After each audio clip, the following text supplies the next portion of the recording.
And to be clear, this is not an anti-white people post, okay? The Cookout is a sacred place. It's fictional, but it is sacred. So let's explain what the Cookout is before we go into the rest of the video. Wakanda and the Cookout are similar in the sense that they're both fictional places created for the health and wellness of black people. They are places free from the white gaze, free from oppression, free from respectability politics. And again, I want to be clear, I'm not anti-white people, but I just find it so weird that some black people just can't imagine a world, even a fictional world, where we run the show and we don't have to worry about oppression or anything. And y'all just be letting white people in the Cookout for the most menial things. Oh, he rapped an entire verse without missing a word. Invite him to the Cookout. Oh, he can play basketball. Invite him to the Cookout. No, stop inviting people to the Cookout. But seeing that some of y'all can't do that, I'm gonna give you 10 places that you can invite your white friends if you so choose to, without sullying the Cookout. It's for black people anyway!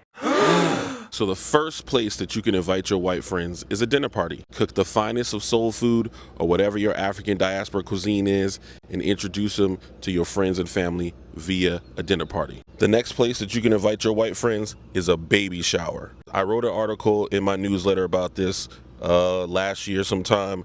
White baby showers and black baby showers are two completely different worlds. That's where you should invite your white friend. Invite them to the black baby shower. The next place you can invite your white friends is a bonfire, which is outdoors. A lot of white people are outdoorsy anyway, so you get to give them something that they like, right? And you might need to try a bonfire because a lot of black people don't do bonfires. Bonfires are fun. Invite them to a neighborhood association meeting. Now, this only works if you live in a black community. See, like behind me, that's the Gussie Green Community Center. But if you do live in a black neighborhood, invite your white friends to a neighborhood association meeting so they can see what's really going on in your community. Now, even if you do not live in a black community, you can invite them to a house party. Same thing as a dinner party, except the focus is not the food. The focus is the entertainment. Maybe they'll learn how to play spades, teach them how to play dominoes, black people Uno, whatever, but invite them to a house party. That's a great way to build community. You might want to also consider inviting your white friends to a Juneteenth celebration.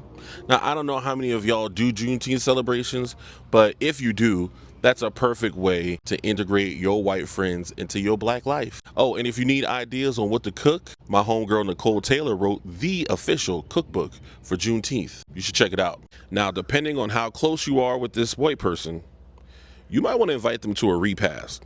Now, obviously, they either need to be close to you or close to the person who passed. Bonus points if they're close to both you and the person who passed. But we all know that the food at the repast is bussin', and them white people need to experience that. Maybe if they get invited to some repasses, they'll leave our proverbial cookouts alone. Now, while it's not the Cookout, this is probably the closest thing you can invite one of your white friends to make them feel like they're at the Cookout.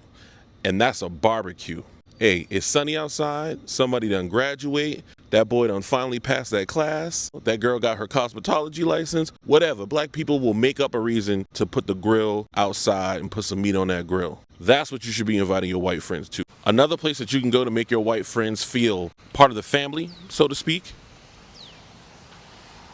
church. What better way to make sure they feel the love than sharing your love of God or Allah with your white friends? Now, this last one is a deep cut. Number 10, the last place you can invite your friend instead of inviting them to the Cookout is the Karamu.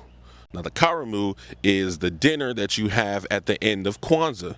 It's to celebrate all 7 principles and the fact that you are alive and surrounded by friends and family. Now, a lot of black people don't do a Karamu, and I understand that. But let this be the year you start. Anything but inviting them to the proverbial Cookout. That's a sacred space for us, dog. It's for black people anyway! But the Karamu, that's for everybody. So those are 10 options, and I think pretty good options. I didn't try to play y'all, but I think I gave you 10 solid options of places you can invite your white friends other than the sacred Wakandian space known as the Cookout. If you have any other suggestions on places you can invite your white friends other than the Cookouts, let me know in the comments. Share this video with your friends, and of course subscribe for more videos, baby.